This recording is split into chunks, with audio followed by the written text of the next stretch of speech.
Good morning. I'm going to talk about obviously waste heat recovery, and the context of my presentation is less specific to cement, but more about generically waste heat recovery and actually a technology for heat exchangers, the output of which can be used in many of the technologies that have been presented yesterday and today. So, I mean, this slide is wasted on this audience because the fact that you're here represents the fact that you're very interested in this statistic. But to the layman, it is quite an incredible statistic in that 6% of all energy consumption ends up as just waste heat off to the atmosphere. And in Econotherm, the thing we're focused on is the fact that much of this heat is considered to be difficult to recover and quite simply irrecoverable. The statistics are amazing. In the US, it's 10% of the electricity grid, and it's 400 million metric tons of CO2 per annum. I appreciate that a lot of you are not from the UK, but this is a bit of a sort of local example, particularly local to my geography down in South Wales, and it's equivalent to 2 7 barrages. And the 7 barrages are a project which the government have been postulating on for the last 25 years, which will generate 5% of the UK's electricity requirement if they ever go ahead with it. So it's just not insignificant at all. And the question is, why is this energy considered recoverable? And it's mainly due to the fact that the exhaust streams are considered to be very difficult, and conventional heat exchanger technology is considered to be very fragile. So it's to do with particulates in the exhaust and things that will break the heat exchanger, whether it be erosive or corrosive. And when you combine the entire process with a waste heat recovery proposition to the financial director of a large organisation, he would look at this and say, okay, I can see the payback on the waste heat recovery equation, but the moment this technology fails and stops my critical production process, then I can wipe out that in a matter of hours or minutes even in some cases. So why would I take the risk when I know at the heart of this entire process is a very vulnerable and fragile heat exchanger technology? And I've also seen examples of, particularly in petrochemical, where the process runs for 5 or 6 years uninterrupted. And if the technology fails early on, then the whole payback equation is lost because they can't change it, they can't do anything with it for 5 years. And I think these problems are very relevant to the cement industry and lime, asphalt and ceramics. So you're obviously all aware that of the challenges in your industry of recovering the waste heat, and my focus is particularly on the host heat exchanger and what's happening with the exhaust stream coming from, which is providing the energy for the subsequent processes. So cement, asphalt and ceramics have all got something in common, which is high quantities of particulate. It causes fouling in the heat exchanger, it causes erosion, and it's just very, very difficult to deal with. And in conventional heat exchanger technology, it's a big problem. And there are lots of other examples available. So this slide just sort of illustrates one of the vulnerabilities.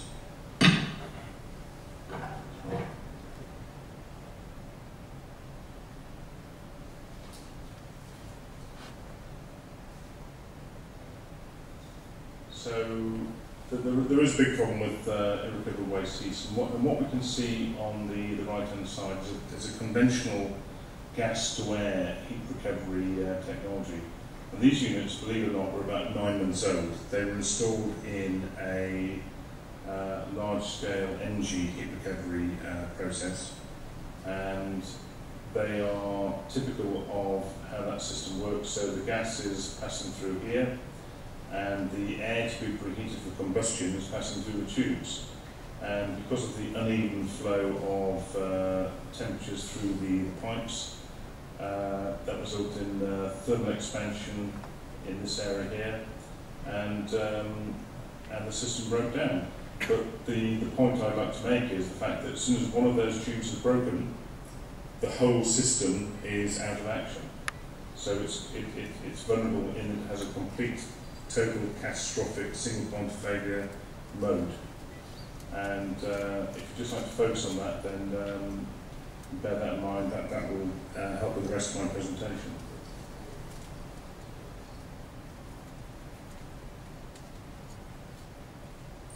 So in Econotherm, we have developed a new technology which is thermal superconductors. I say it's new, but it's not really new. It was first developed by NASA in the 60s. In fact, the first patent for heat pipes was filed in 1922 by General Motors, but they never actually made a heat pipe. But in the 60s, NASA came along, and a particular gentleman by the name of Dr. Grover was challenged with the very specific problem of cooling nuclear power generation in space. And he focused on the heat pipe.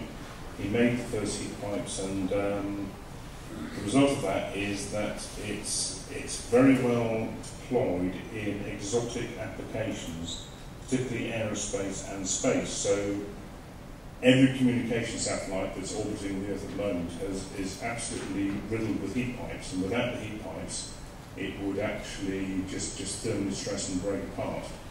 They're used in semiconductor cooling and many other exotic applications. Within Econotherm, we have developed a low-cost heat pipe technology which has made the technology viable for industrial waste heat recovery applications. So we've effectively broken the cost viability barrier for heat pipes in industrial heat recovery, and it offers a lot of technical advantages. The principal operation is quite simple. So this is a schematic of a gas-to-water unit. So what you can see here are the heat pipes, which are vertically orientated in this unit. There's a separation plate here, so the primary medium for gas going through here. This is a water unit, so the water is coming in cold and passing round pipes and coming out of the side heated. So there's a transfer of heat through a thermal superconductor through the heat pipes. And one of the key considerations here is the fact that these heat pipes are all operating totally independently. So if one of those failed, it will not stop the unit working. And in fact, if you had a heat pipe unit working with 500 heat pipes, you've got 500 totally independent heat exchangers working in close proximity, all of which operating at their own temperature and doing the job that they need to do.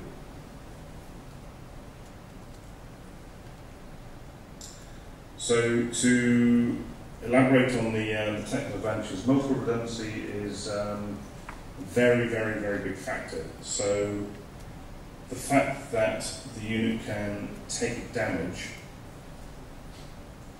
makes it very, very suitable for putting into aggressive, delicate environments. So we can afford to put these units in very, very aggressive environments, and we can lose heat pipes and it makes no difference. So just to illustrate that with a heat pipe I have here. So the heat pipes are operating here. They are totally sealed from top to bottom, and if you imagine it's got 600 frames around it, if one of them stops operating, then the unit will just keep operating. You will probably not notice the difference. So it's a very, very big factor. It changes the whole mentality about how you think about heat exchangers, because almost every other heat exchanger has got the common denominator, which is a single catastrophic failure mode. Once it fails in one part, the whole unit is usually out of commission. The heat pipe heat exchangers have a very low fouling factor, so we are very capable of dealing with high particulate. We usually use plain pipe, vertically orientated pipes in the heat exchanger, which generally deals with most levels of particulate. We design features into the heat exchanger that make it easy to clean, easy to deal with, and then we have automatic cleaning if the level particle is very, very high. So ease of cleaning is a big factor. So with shell and tube or plate, it's very difficult to deal with levels of fouling that occur in the heat exchanger. Often it has to be deinstalled and taken away and cleaned by the manufacturers. Whereas with a heat pipe unit, it can be done completely in situ. So there's no need to deinstall. It can be done when it's convenient for the owner. The heat pipes have a very interesting property which is known as isothermality. So even though the heat pipe might be operating in a very extreme situation, high temperature on the primary region, low temperature in the secondary region, the heat pipe surface along its entire length is completely even. And this brings in two benefits. One is it eliminates cold corners in the heat exchanger. So one of the failure modes of conventional heat exchangers is condensation in cold corners and unanticipated corrosion. And also it allows us to make greater energy recovery because we can take the exhaust to a lower temperature without hitting the dew point of the exhaust. So we can actually, in a typical environment, get another 20% heat recovery from the exhaust without hitting the condensation point of the exhaust from which we're taking it.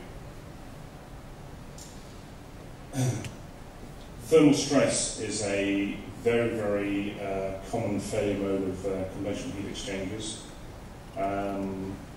So again, in a shell and tube type of unit or a plate, as soon as one bit of it fails, then it's gone. And what we have in the heat pipe heat exchanger, again illustrating with the heat pipe, is the heat pipes are delivered from a single point. So in a thermally exciting environment, the heat pipe can expand and contract uninhibited without applying any of that thermal stress to the surrounding casing. And that's a very, very important factor because we can, in very large units, we can shock those units from ambient to high temperatures without any preheating. Whereas in other types of heat exchangers, often you need preheating to allow that to happen. We can generally give a much lower pressure drop, and that means lower capital cost on the fan and lower running cost on the fan as well. And the technology is very, very scalable. Every application is just a number of heat pipes. It's completely scalable. We have a modular design. We've currently delivered modules, applications up to 8 megawatts thermal, and we're currently working on a project in Italy which is 2 megawatts electrical. And just back to the other point there, the units can be designed for future expansion, which is quite interesting. Because the unit is a number of heat pipes, we've had applications where the customer said, I've got 2 boilers, for example, at the moment.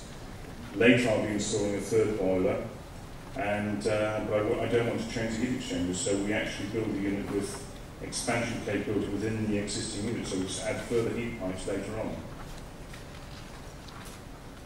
And it's really customizable to a specific application. We get requirements to fit these units into many different shapes and sizes. Often the allocated space is it's not tall enough, or it's not wide enough, or it has to fit in a corner, and it makes it very retrofittable into an existing application.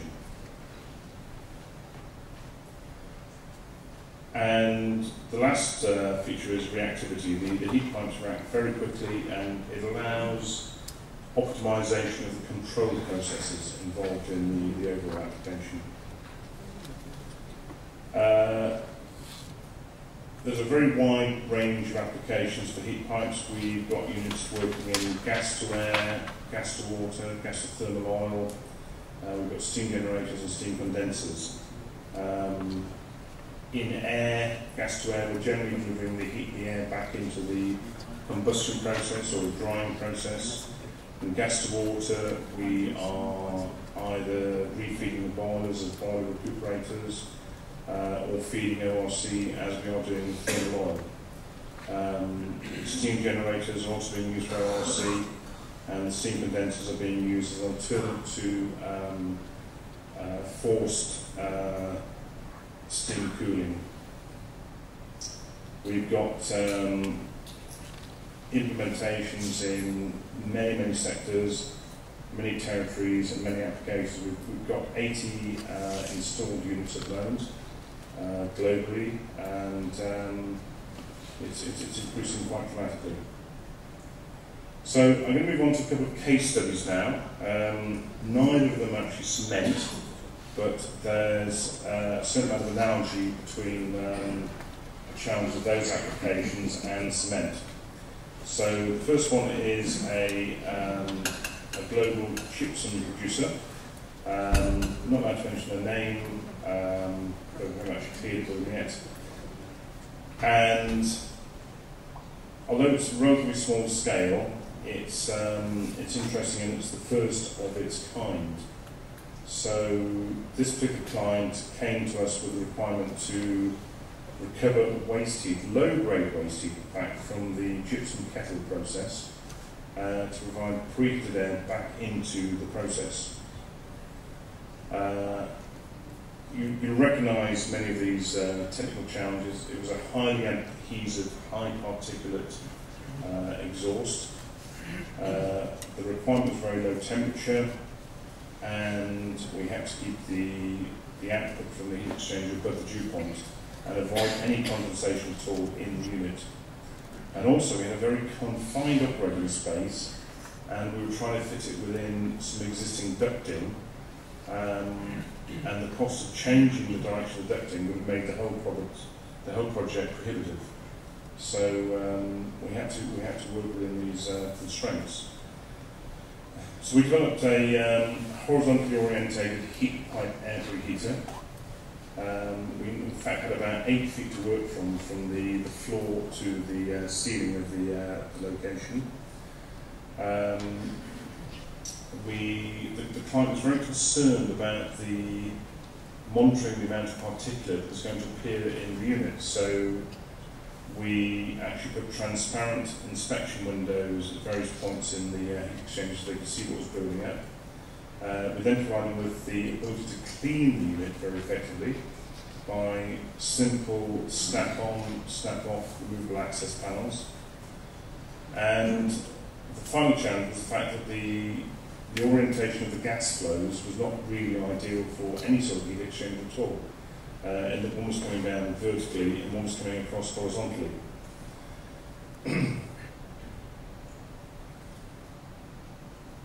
So the unit we developed looked a bit like that. So what you can actually see there is the exhaust was coming down from above, the air to be preheated was going across horizontally, and the heat pipes in the unit are actually orientated at a slight angle horizontally.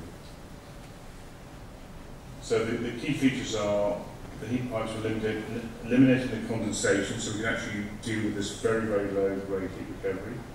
We have removable pipes in that they can remove this panel. If any pipes fail, they can take them out and place them within 30 minutes at their convenience. And I mentioned the exhaust inlet inspection window, which is actually on the other side of here, so they can actually look at any point to see how much particulates built up in the unit, and the horizontal air inlet to deal with the existing orientation of the installation. And that's actually a photo of the installed unit. So you can see the exhaust coming down here, the air intake is here. In terms of the data, you can see the exhaust temperature in here is only 135 degrees. We took that down to 92 degrees, and one of the aspects there is that with a shell and tube heat exchanger, they couldn't have taken that down much below 130 without seeing condensation in the heat exchanger.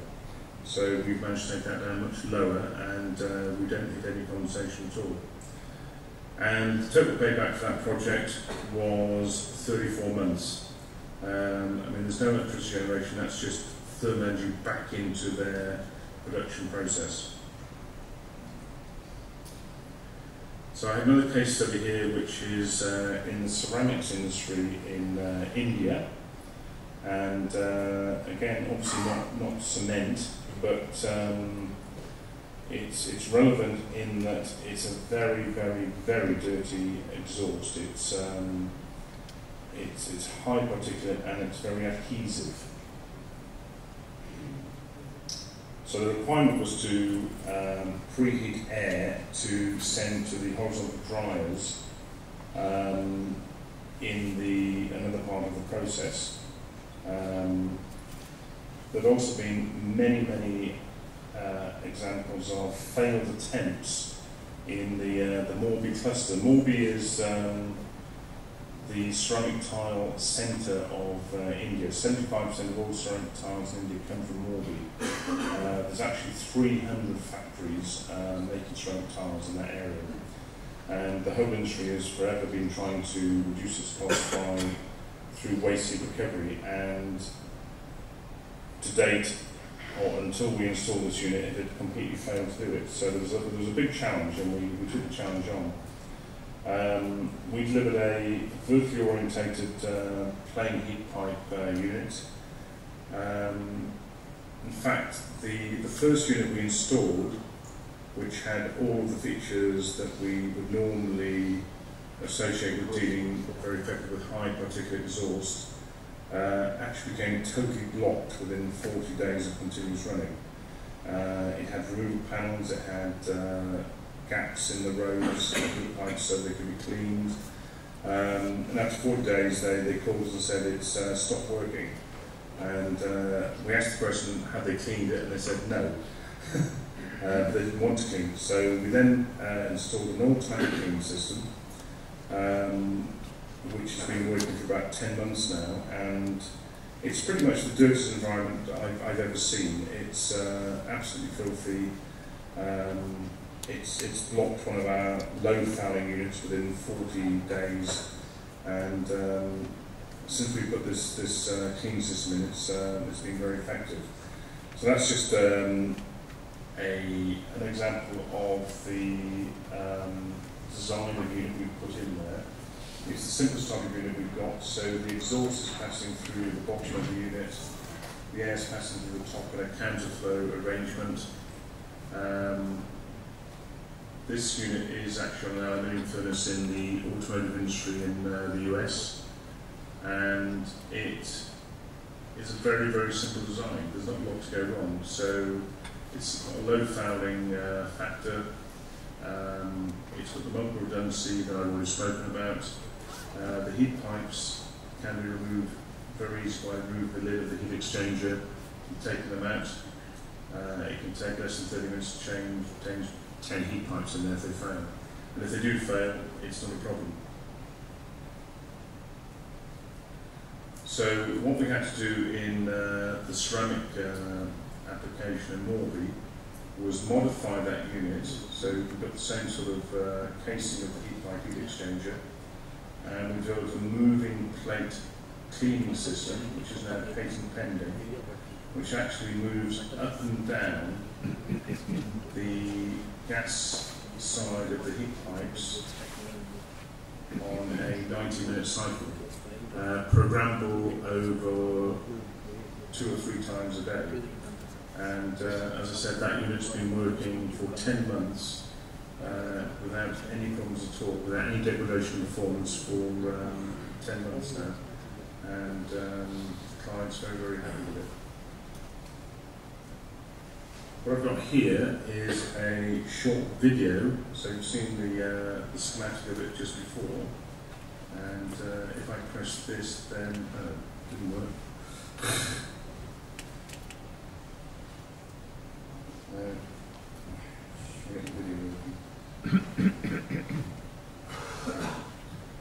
It's a short video of the cleaning system actually working. So what you can see there is the plates moving up and down the pipes.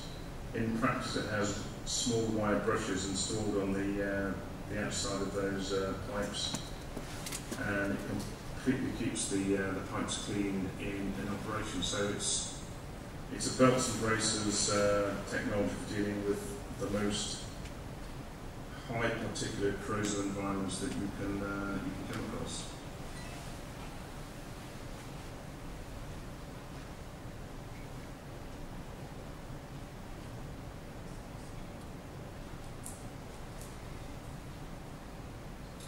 The data there is we were dealing with exhaust of 278C, the exhaust temperature actually of the group was 143, and we're delivering 143C to the vertical air dryers in the application, and that's enabled the client to turn off half the burners in the vertical air dryer in the process. And it's given them a 13-month payback. So that's it really. We have a website, and we're also exhibiting at the stand here at the conference, and if anyone would like to come along and have a heat pipe demonstration, then come along and we'll tell you more.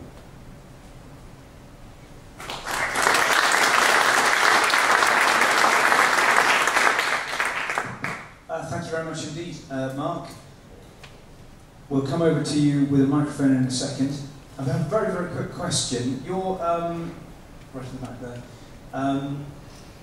your self-cleaning system that you showed us there, is there any possibility of a build-up on the top of the plate itself? Well, the plate's been designed with its own holes so that material will drop through it, will come out through an aerodynamic track in the bottom of the unit. And that's proved to be the case. Right, but do you actually get a build-up of material when the plate is coming up and it's taking material off the pipes? Do you find that you get a build-up of material on the top of that plate? But what tends to happen is that tends, once it's been released from the pipes, it tends to blow off in the exhaust. Yes, please. I guess that's for me. Hi. Good morning. Richard Ferro from the company Green Voltage. I have a question regarding the scale or the size of the heat exchangers that you have been designing so far.